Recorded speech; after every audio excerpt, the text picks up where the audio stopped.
On January 20th, our nation made history. Now, come on, you history majors, think about the day. Regardless of your political preference, a sense of new hope and new direction was bestowed upon America on that fateful day. As I watched the inauguration with tears in my eyes, I cried everything. A swell of pride and renewed excitement sent shivers down my spine. And I'm not lying, it truly did. Even though economic times are bad, and we are all struggling with high rates of unemployment, foreclosures, investment rip-offs, and industry bailouts, as we heard all throughout the day, I know and I have confidence that we will all make it. Simply because we have the American spirit, which will guide us through these difficult times. And it was that American spirit that I witnessed on January 20th. I hope you felt it too. I continue to marvel at how timely and appropriate the Phi Theta Kappa Honors Study topic continues to be. The paradox of affluence, choices, challenges, and consequences. Here we are in the midst of one of the worst recessions our country has witnessed, and a certain resiliency has emerged. We have all been faced with economic choices, challenges, and consequences, and yet our American spirit continues to forge ahead. Our quality of life does not have to suffer, especially if we reassess and redefine what that is in our perception of affluence. We need to use these times to bring us closer, give us a more meaningful purpose, and revitalize our mission in Phi Theta Kappa to make us stronger. In fact, the news has begun to report that more people are staying home. An increase in DVD video rentals has occurred, and the coupon industry has increased tremendously. And we were witness to that with Julie Coher's speech at our Honors Institute. This tells me that we know how to survive.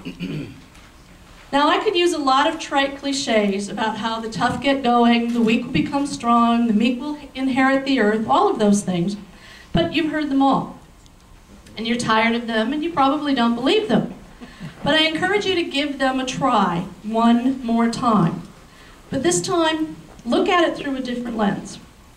Because we must learn from the past, or we'll be doomed to repeat it. We must heed the advice of our ancestors. After all, it's that advice that has helped us survive, persevere, and fueled the American spirit. And I'm just going to ask you to consider one. We all think that recycle, reduce, and reuse is this new green term. Too many of us in this room are old enough to really remember when that came out. Some of us are even old enough to remember when we had patched knees and elbows. And I'm not talking about the holy jeans that people walk around in now and pay $50 and $60 for. I'm talking about actually patches on our pants because that's what we could afford. Walking to school, and now we consider this a part of an exercise routine, and we count our steps with pedometers. Leftovers in the form of casseroles, compost piles, ride sharing, gardening, growing your own food, which is probably better today because it will protect us from salmonella poisoning, yard sales, hand-me-downs, or even sewing your own clothes. Or how about this one, the new technology of eBay? Isn't that just another way to recycle your wares? I mean, is this really a new idea? The news has also said that pawn shops are increasing in their business because of today's economy. We are resilient because our spirit and our well-being has suffered, and we've learned how to put that resiliency to work. Our affluence and progress in the last 20, 30, 40 years has truly made our lives easier, but it has also made us lazy, and distant from one another. Consider this. Our sense of community has been dampened in many ways. Technology and creature comforts have contributed to our overall obesity, heart disease, and many other life-threatening diseases. Did you ever stop to wonder why our children are obese? I would argue it's video games, computers, TV, and air conditioning, because we don't send our kids outside to play. We put them in front of the monitor.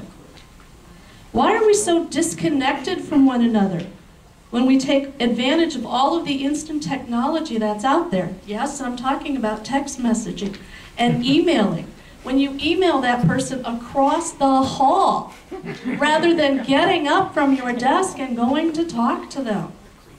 Everyone does it because it just seems to be so instant, so hip, so technology driven. But you know what we're losing here?